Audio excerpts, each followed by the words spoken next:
Hi, I am Lauren Barrett, and I am going to do a training on how to handle each stage of a toddler's tantrum. And this is taken from Module 5 of my parenting guide on how to handle tantrum, what to do when your toddler is in the middle of a tantrum.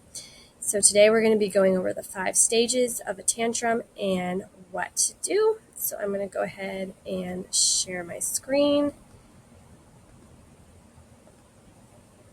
Okay. So like I said, we're going to learn now what to do, how to handle each stage of a toddler's tantrum.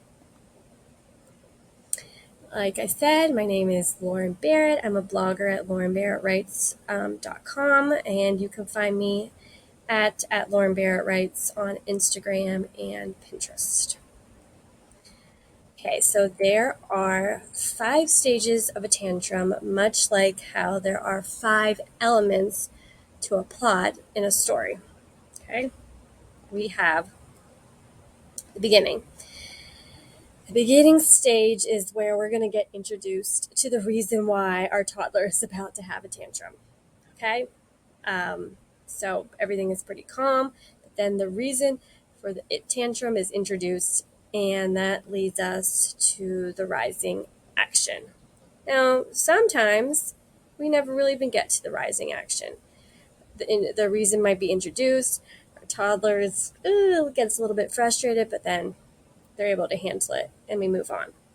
But then sometimes we get to the rising action, and that's when the tantrum starts ramping up. We might have pouting, crying, whining. It's not terrible, but it's like just at that annoying level, and you can tell our toddler is getting really frustrated, and big emotions are about to come out. Sometimes it doesn't even get that bad. The rising action, maybe there's a tiny little climax and the tantrum is over. Other times it really ramps up and we get to the climax. And this is the highest point of the tantrum, where it's like an all-out meltdown. Okay? Toddler can't really even think. They can't really speak. They're just crying and melting down. After the climax, we have the falling action, when the cries are getting less intense. They're starting to come down. They're able to reason a little bit more with us, and just coming down from that tantrum. And then the last phase is the resolution, where things kind of go back to normal. Our toddler is calm and everything kind of completes. So those are the 5 stages of a tantrum. And we are going to go over on how to handle each stage and what to do. Okay. All right, so the beginning stage is when our tantrum is introduced, or the reason behind the tantrum is introduced. Okay, it could be hungry. These are the most common reasons why toddlers have tantrums. We hold a boundary and our toddler is upset about that. Something unexpected happened. There's something unexpected happened to their routine. They're having a lack of attention. They want something. Frustration, maybe their toy breaks or they just can't figure out how to handle a toy. They're going through a transition. It's time to go to bed. It's time to now eat. It's time to stop playing. Something like that. And then the last one, let me see, you can see, is because they are tired. So those are the most common reasons from our tantrum. So that is introduced into our story, and which then leads us to the rising action. Okay, so we are ramping up for an all-out tantrum. But, like I said, sometimes the tantrum can end here. Okay? And I'm going to tell you what kind of strategies you can introduce. Now, these strategies are not going to always work. Sometimes they'll work and it'll be the end of it, and sometimes you have to do all of them. Sometimes you maybe have to do one. Sometimes maybe none of them work. So we're down here. the first thing that we got to do is make sure we are calm ourselves. Okay, if we are not calm ourselves, our toddler can sense it. They start to think, uh-oh, my emotions are too much for my parents to handle right now. My parents are not in control. That means I'm kind of controlling the situation. And that is too much for my brain to handle. I don't like that. I like when mom and dad are in control and they're confident and they know what they're doing. So that's why we got to calm ourselves first. Okay. The next is we want to still hold the boundaries, because if we are always letting our boundaries go, then our toddler starts to realize, oh, next time I will cry harder and I will cry louder and I will cry more intense, because I know my parents are eventually going to give in. The next thing is using the magic phrase, you didn't want that to happen. We can also validate feelings, validate the magnitude of the feelings. That is a really good one. Next one is redirect. Do our magic breaths. We can model them ourselves, and we can also help our toddler do magic breaths. We're going to focus on the behavior. We're not going to say things like, why are you being so bad? Why do you always act like that? Why can't you act like your sister? Why are you never listening? Why do you always disobey? Those kind of things. We're just going to focus on the behavior. We are going to become a broadcaster as the tantrum starts to ramp up.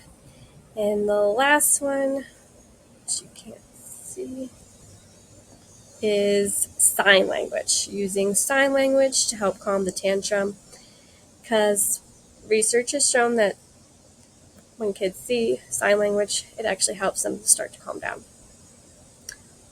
If you need a deeper dive on what all these strategies actually are, I will tell you at the end where you can find them. Okay, so then say we do all of that and the tantrum still goes on, because that happens. Sometimes our kids need to have that healthy release of emotions. So that's how I kind of reframe tantrums, that it's not my toddler out to get me. It's not that they're bad. It's not that they want to disobey or they don't want to listen. I think of a tantrum as, one, they need some help. They're too young to know how to, do this on their own. And two, that right now their brain is dysregulated and they really cannot control their feelings. And that's why I am here to help. Okay, so now we have reached the climax, the worst part of the tantrum. And these are some things we can do. This is when we are going to model deep breaths and staying calm. We're not going to ask our toddler to take deep breaths. We're not going to tell them, oh, do your magic breaths. Because at this point, they cannot really think straight. Okay? Just imagine like you're having a really hard time. Maybe you're melting down or whatever, and someone's like, just take deep breaths. Oof, that's not always going to work. So right now, they just kind of need somebody near them modeling what it is to stay calm. Another strategy, and I don't think you can see that, so you're going to just let it ride. Sometimes a tantrum just needs to run its course, and all you can do is be near, make sure they're safe, give them a hug, say, hey, I'm right here if you need me, if they ask you to go away. But, let them know that their emotions are not too much for you, and you're just going to let it play out. Again, you can become a broadcaster during this stage. And last one, again, is to use sign language. Okay, so we have reached the climax. And eventually, our kid is not going to be in that climax stage forever.